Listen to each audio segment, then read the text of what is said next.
Au lendemain du message à la nation du chef de l'État congolais, Denis Sassou Nguesso, à l'occasion des 57 ans de l'indépendance du Congo, beaucoup de réactions au sein de la population.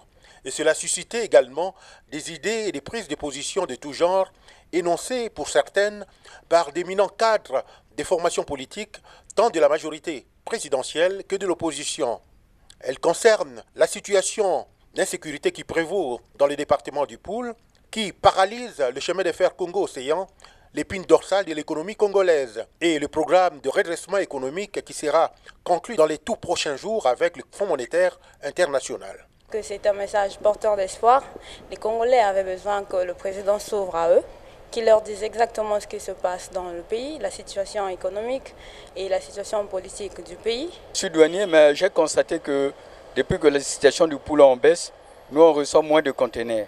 Et les opérateurs économiques, on ne peut pas agir comme il se doit parce que quelque part, ils ont des pertes énormes à cause de cette voie-là. Je crois que le chef d'État a pointé du doigt les maux auxquels sont confrontés les Congolais et le Congo.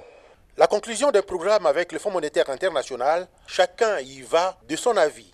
Mais tout le monde est d'accord que la crise actuelle soit résorbée. C'est une bonne idée que le Fonds monétaire soit là, mais qu'on gère bien.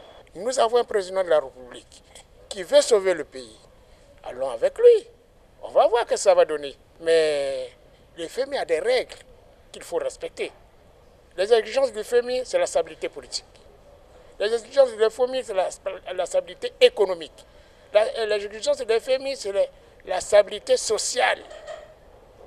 Vous voyez, et ça, le président a su le dire dans son discours. Aujourd'hui, avec un peu d'optimisme, les Congolais ont le regard tourné du côté de la présidence de la République, dans l'attente de la formation du nouveau gouvernement qui aura la charge de mener à bien les réformes pendant cette conjoncture difficile.